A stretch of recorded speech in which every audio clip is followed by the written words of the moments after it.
ngayon, eto pa, punta tayo dito.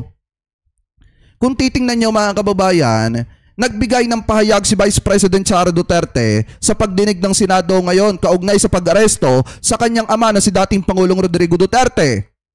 Aniya, mali ang ginawa kay Digong at ang lahat ay tungkol sa politika. Sabi pa dito, pagtatapos niya, siya lang mag-isa doon sa Netherlands na gumagawa ng paraan para maibalik si Digong sa Pilipinas. Biruin nyo, sinasabi ni Sara Duterte dito, lantaran, siya lang mag-isa yung gumagawa ng paraan para maibalik yung kanyang tatay. Eh ngayon, ang tanong, nasaan yung mga kaalyado niya? Nasaan ngayon yung mga dikit na dikit sa kanyang tatay at ginagamit yung pangalan ng mga Duterte para sa pansariling interes? Wala, hindi niya mahagilap kasi nga, nag-iisa na lang siya na talagang umaayos ng gusot ng kanyang tatay para maibalik dito sa Pilipinas. Ano po dyan sa Dahig Netherlands. At parang sampal ito ng napakalaki dun sa mga kaalyado niya kasi parang ang lumalabas dito walang silbi yung mga kaalyado niya. Inefficient mga kababayan. So ito, pakinggan po natin. Cayetano and Marcos and other senators present, alam naman natin lahat at alam nila na mali ang ginawa nila. Ginawa nila yon just to demolish political opponents. This is kasalanan mo.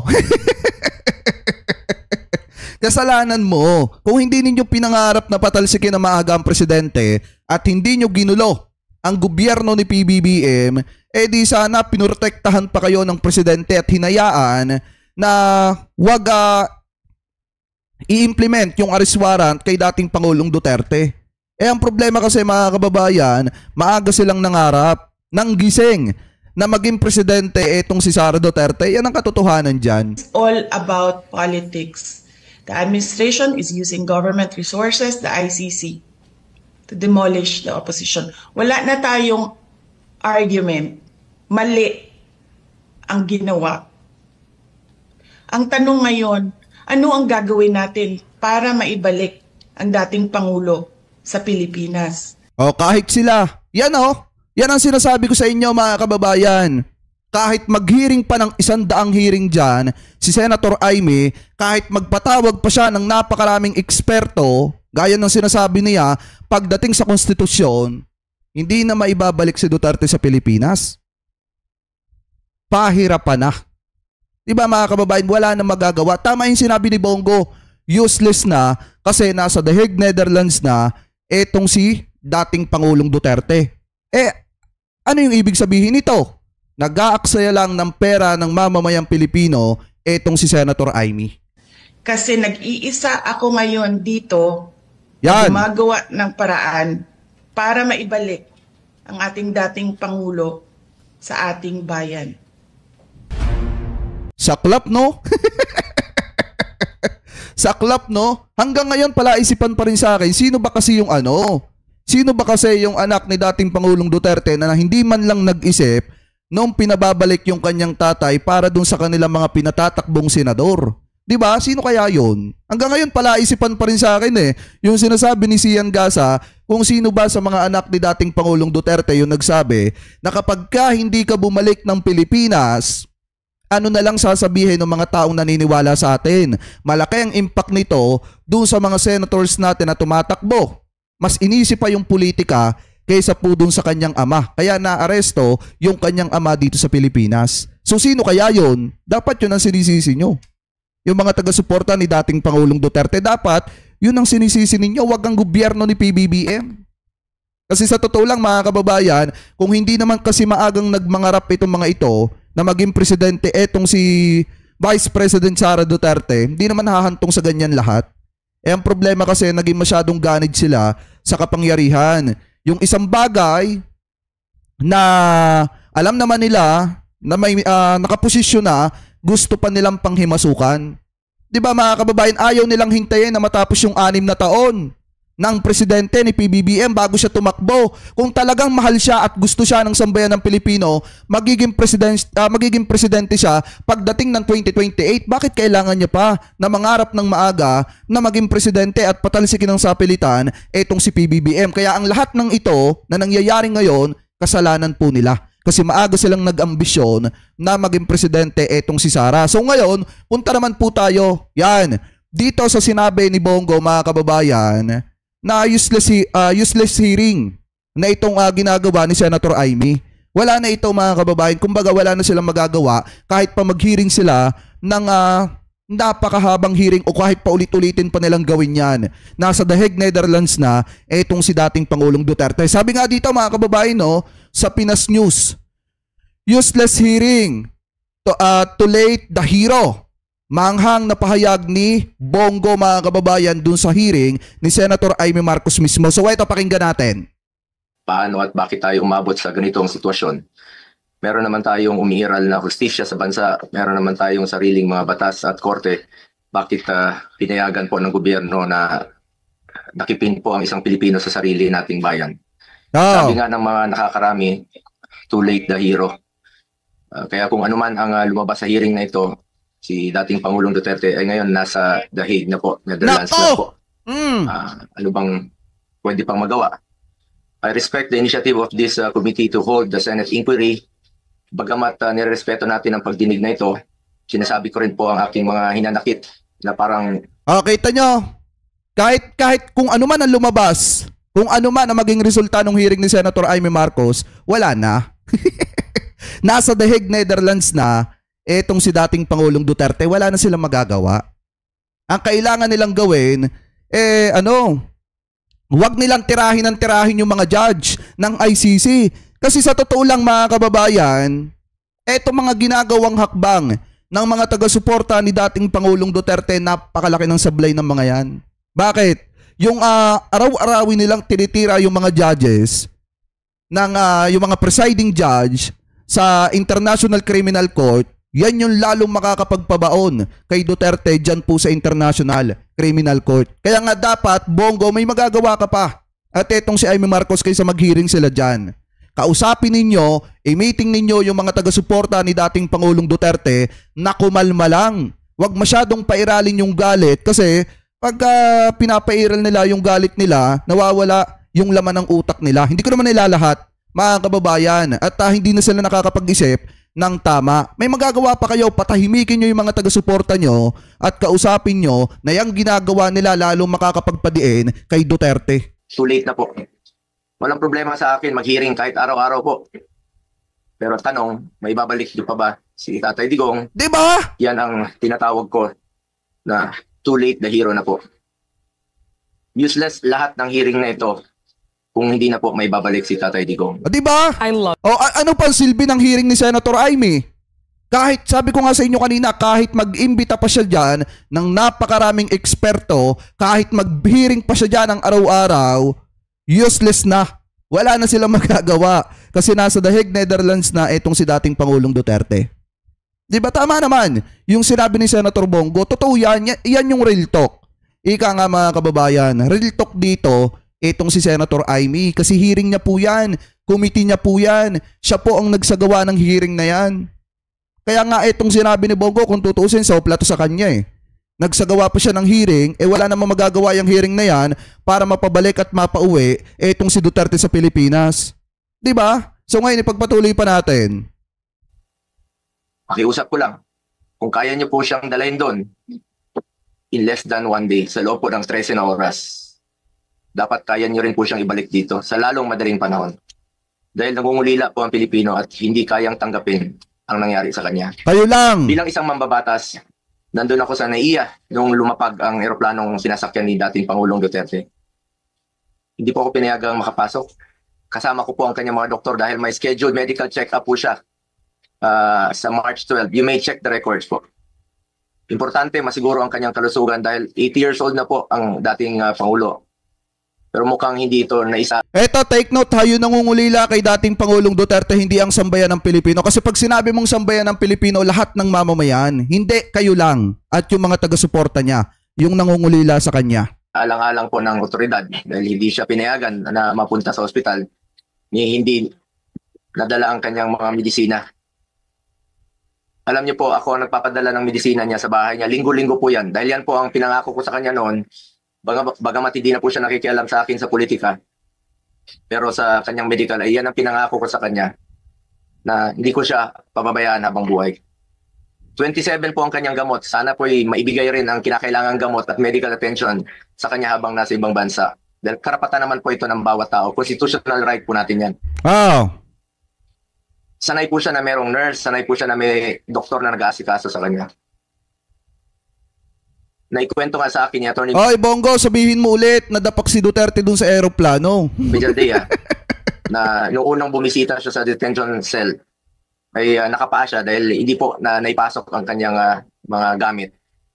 Alam niyo, hirap na siya magmedyas. Hindi na niya kayang magmedyas mag-isa.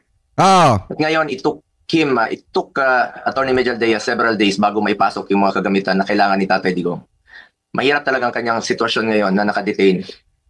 Sa unang pagharap ni dating Pangulong Duterte sa ICC, napansin natin iba po ang kanyang pananalita. Marahil ito ang estado ng kanyang kalusugan. Sa totoo lang po, several times na po naobserbahan ko yan noon. Yung kanyang pananalita, ganun yan. Pag hindi po nabibigay sa kanya yung saktong medisina na dapat niyang inumin. Marami na pong karamdaman. So possible mga kababayan na yung pagsasalita ni dating Pangulong Duterte, yun yung pinagbasihan ni Bato de la Rosa, ni Bongo, kaya niya nasabi dun sa Liwasan Bonifacio Rally na na hindi binibigyan, hindi na ibibigay ng ICC yung gamot ni dating Pangulong Duterte. Siguro yun po yung pinagbasihan nila. Ang problema kasi mga kababayan, dun po kasi sa sinabi ni Senator Bongo na hindi na ibibigay ng ICC, hindi ibinibigay ng ICC yung gamot ni dating Pangulong Duterte, kailangan ma-assure po nila yan. Kasi baka mamaya mga kababayan, ma-misinterpret yan ng napakarami mga kababayan Pilipino po natin at birahin ng International Criminal Court at sabihin na hindi nyo pala binibigyan ng gamot etong si dating Pangulong Duterte, sabi ni Bongo dun sa rally. Di sila pa yung gumawa ng dahilan at paraan para lalong madiin etong si dating Pangulong Duterte.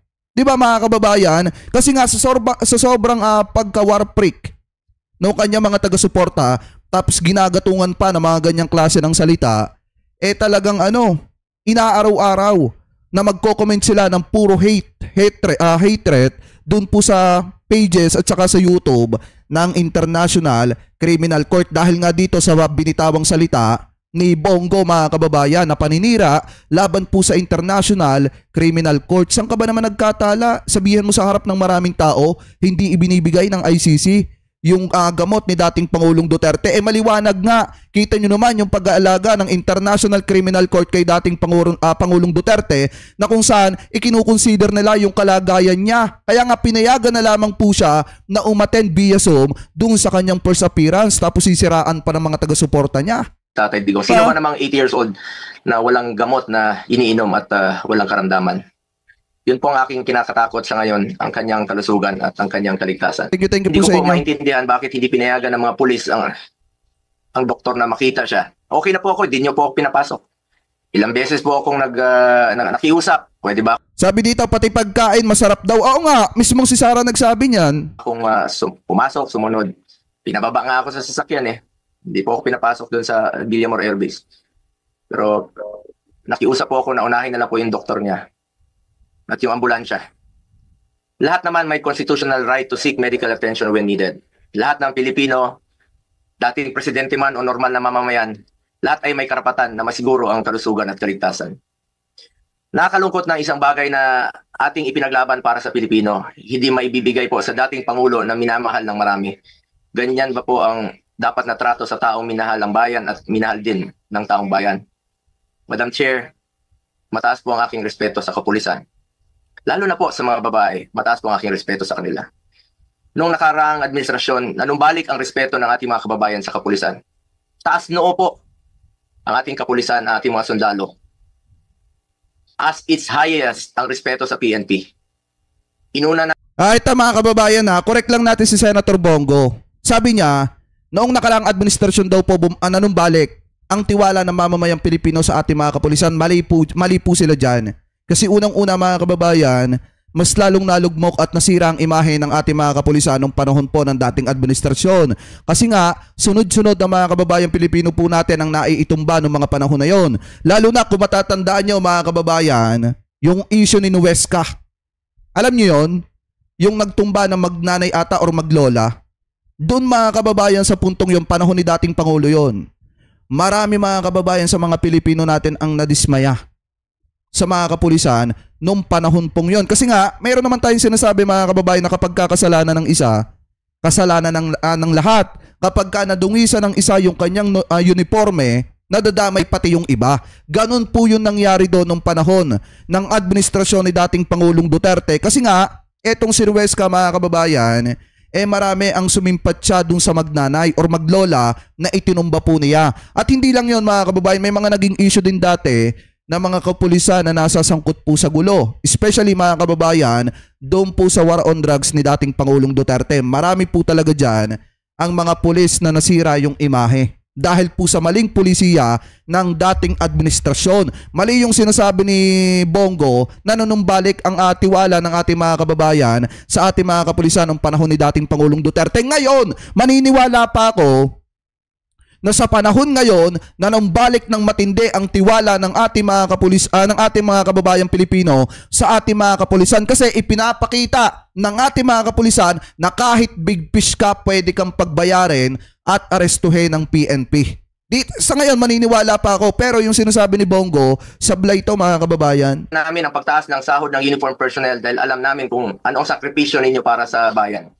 Ako mismo bilang SAP noon, ako po nangulit noon na may sakatuparan po ito dahil minahal namin ang kapulisan. Ngunit nakakalungkot, Madam Chair, na noong nandun ako sa NAIA, nakikita niyo naman po sa video, nagtanong lang po ako sa PNP spokesperson kung saan kami dapat pumunta. Dahil sabi ni Chief PNP Marbil sa 250 po. Ito, pakinggan nyo ha, kasi I think sasagutin dyan ni Jean Pajardo. Kasi ang pagkakaalam ko, issue po ata ni Bongo yan at saka ni Jean Pajardo na parang tinalikuran ata ni Jean Pajardo itong si Bongo. Di umano ha. Ko po ang inyong spokesperson at hindi po ako sinagot, tinakbuhan po ako. Sana naman bilang spokesperson, konting sagot lang naman po. Konting respeto, sumusunod naman po kami sa batas. Hindi naman siguro dapat ipagkait sa atin ang respeto at higit sa lahat ang katotohanan. Sa totoo lamang po, ilang beses na po nagsinungaling si now Brigadier General Jean Pajardo. Sana po, ma'am, bilang spokesperson, totoo lang po ang sabihin mo, alang-alang sa bayan. Your duty is to be loyal to our flag and to our country. Minahal namin kayo ni dating Pangulong Duterte. Sana, konting respeto lamang po. Kung nagawa nyo yan sa akin, magsinungaling, mas nagagawa nyo po yan sa ibang tao. Respeto lamang sana. Gaya ng pagrespeto at pagmamahal namin sa uniform personnel. Pangalawang beses na po ito na hindi ka sumagot ng totoo. Sa interview mo, sinabi mo nagpupunas lang ng pawis ang ilang pulis na nakuna ng video na umiiyak habang inaaresto si Pangulong Duterte. Mapigilan mo bang umiyak? Nasasaktan po yan. Kayo lang yun. Po tayo sa katotohanan at piliin nyo lang laging magsabi ng totoo alang-alang sa bayan. We must always entrust our loyalty to the Filipinos, to our flag, and to our country. Di naman po parating sinasabi ni dating Pangulong Duterte sa inyo. Just be loyal to our country and to our flag. Bakit ngayon ki-question ninyo yung ating mga kapulisan na umaresto kay dating Pangulong Duterte? Ang ginagawa lang naman nila mga kababayan, yung pini-implement lang nila yung batas. Di ba mga kababayan? Kasi nga may warrant of arrest na ipinadaan sa Interpol. Ngayon mga kababayan, ang problema kasi sa mga ito, kaya sila nang gagalaite, tinitira nila, pinupunteriya nila yung ating mga kapulisan, pinapangaralan nila ng ganyan, kasi sa kanila tumama. Pero kung yan ay sa normal na mamamayang Pilipino tumama, wala naman talagang pakialam yung mga yan. Kanya pa sabihin ng mga yan na para sa Pilipinas, yung ginagawa ng ating mga kapulisan, para sa Pilipinas yung gawin ng ating mga kapulisan. Kung normal lang mamamayan yung tinamaan. Kaya lang naman nila ngayon tinutukoy yung mga ganyan salita, binibitawan nila yung ginagamit pa nila ang Pilipinas kasi interest nila yung nasagasaan. Yun yung problema. Interest nila yung tinamaan sa ginawang trabaho ng ating mga kapulisan na kung saan isa sa mga kaalyado nila yung naaresto. Diba? Yan ang totoo dyan mga kababayan. Kaya nga kung tutusin, wag nyo nang iboto itong mga ito. Gagamitin lang nila ulit ang kanilang power para sa mga kaalyado nila at hindi para sa inyo. Sa totoo lang mga kababayan, na itong si Bongo, kaya lang naman mabango pangalan niya ngayon. Sa totoo lang tayo dahil sa Malasakit Center na pera ng taong bayan yung ginagamit. Yan ang totoo dyan. Gusto nating malaman kung may nalabag ba na proseso ang pamahalaan, nabigyan ba po ng due process ang Pangulo, dahil kung seryoso tayo sa pagbibigay ng hustisya, unang konsiderasyon dapat ang karapatang pantao. At ang Hindi dapat isinaalang-alang nyo yan noon. Kita nyo? Trapo nyo naman masyado. Napaka-trapo mga kababayan. Bakit? Ngayon, nananawagan sila na isa lang alang yung karapatang pantao. Dati ba? Ginawa nyo ba yan? Doon sa mga batang na biktima na wala namang kaalam-alam sa ipinagbabawal na bato, nasabi nyo ba yan? Nung nagsagawa kayo ng maling pulisiya, Senator Bongo, isinaalang-alang nyo ba yung karapatang pantao ng mga kababayang Pilipino natin? Hindi. Kaya nga mga kababayan, sa totoo lang, ngayon lang ako nakakita na yung isang tao na minumura yung Diyos, yung isang taong hindi kumikilala ng karapatang pantao, nananawagan ngayon ng due process. Nananawagan ngayon na ipagdasal siya mga kababayan, nananawagan ngayon na isaalang-alang yung karapatang pantao. Dati hindi nila tiningnan yan. 'Di ba? Ipagpatuloy pa natin. pagsunod sa due process. Sa totoo lamang po, hindi na po tatakbo si Sabi dito ni Janet Boro, pro-addict ka sir, baka ikaw mukhang addict, tingnan mo nga yung profile mo. 'Di ba? Alam nyo kasi ang problema sa mga taga-suporta ni dating Pangulong Duterte, kapag ka sinuportahan natin yung mga inosenteng nadamay na biktima, pro-addict na daw. Ano ba pakialam namin dyan sa mga addict na katulad nyo? Diba, ang sinusuportahan natin dito, sana man lang inirespeto nila yung karapatang pantao ng mga kababayang Pilipino natin, especially yung mga inosente na nadamay. Sana mabigyan ng hustisya yon. Hindi yung addict ang sinusuportahan natin dito. Diba? Nasa ng utak nito mga taga-suporta ni Digong? Tatay Digong sa inyo. Di na niya kayang tumakas. At alam niyo po yun. Di na niya kaya kayong takbuhan. Dahil hirap na nga siya maglakad, nagsusungkod na nga lang po siya. Imbis na umunlad, bigla tayong umurong. OFWs, pinapauwi natin. Noon, ginagawa natin ang paraan. In fact, si dating Pangulong Duterte, sumusulat yan sa mga king o sa leader ng ibang bansa para makauwi. And even nagre-raise tayo ng blood money para makauwi lang yung mga kababayan. Hindi, obligasyon niya kasi yon. Presidente siya obligasyon niya yon. Hindi siya iniluklok ng tao para magpasarap buhay. Hindi siya iniluklok ng tao para magkaroon ng kapangyarihan ng isang presidente para hindi niya gamitin na isalba yung mga kababayang Pilipino natin. Di sana kung ayaw nyo ng ganyan at isusumbat nyo din pala sa huli, sana di nyo na lang ginawa. Sana di na lang kayo tumakbo sa pagka-presidente. Ang dating kasi mga kababayan, parang kasalanan pa ng mga kababayang Pilipino natin na tinulungan sila ng presidente ng Pilipinas. Tsaka kung tutusin mga kababayan, dapat nga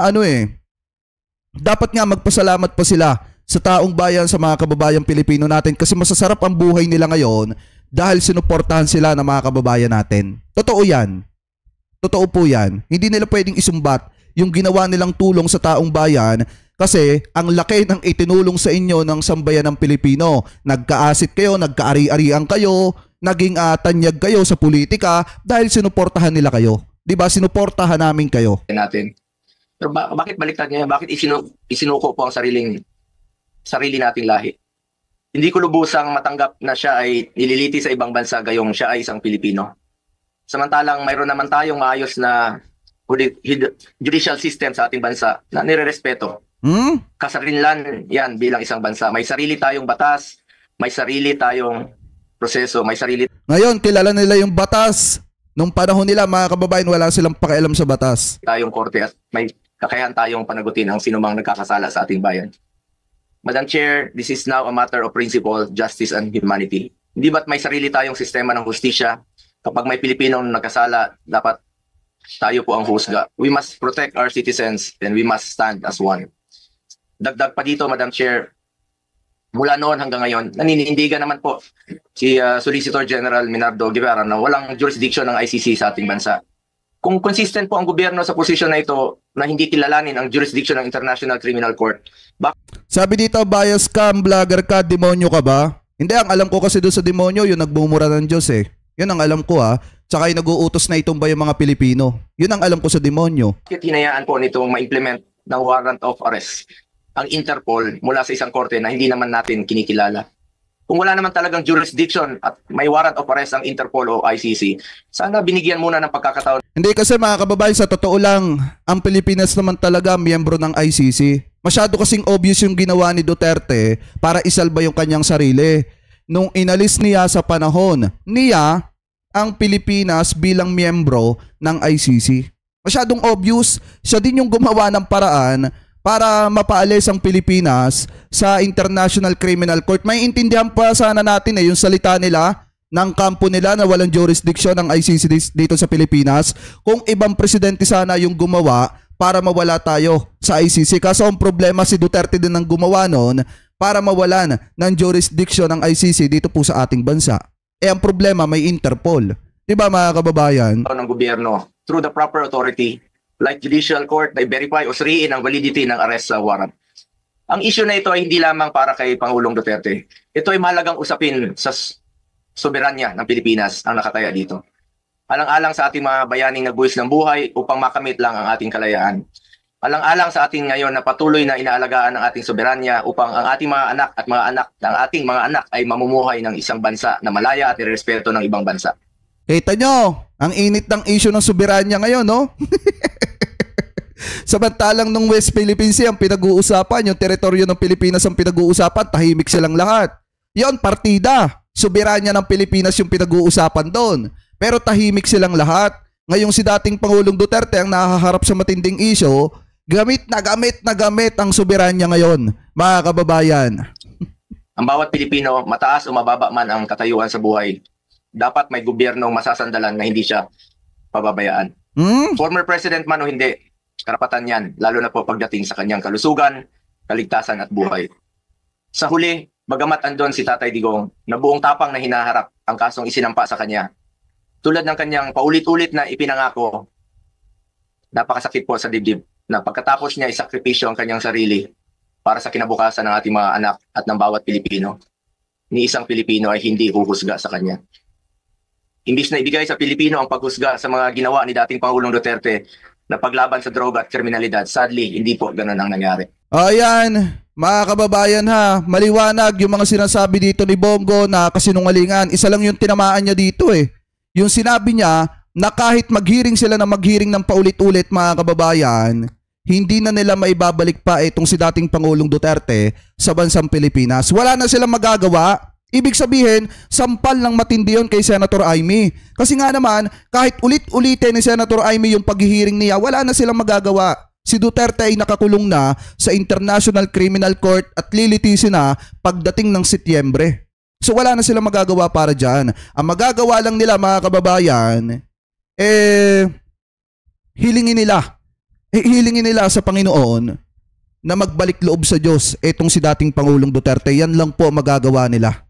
Pagsisihan, magsisi itong si dating Pangulong Duterte, magrepentance siya mga kababayan, at baka patawarin pa siya ng Diyos. Yan ang nakikita ko dyan. Pero sana, humaba pa ng mahabang mahaba ang buhay ni dating Pangulong Duterte para harapin niya yung kanyang mga pananagutan.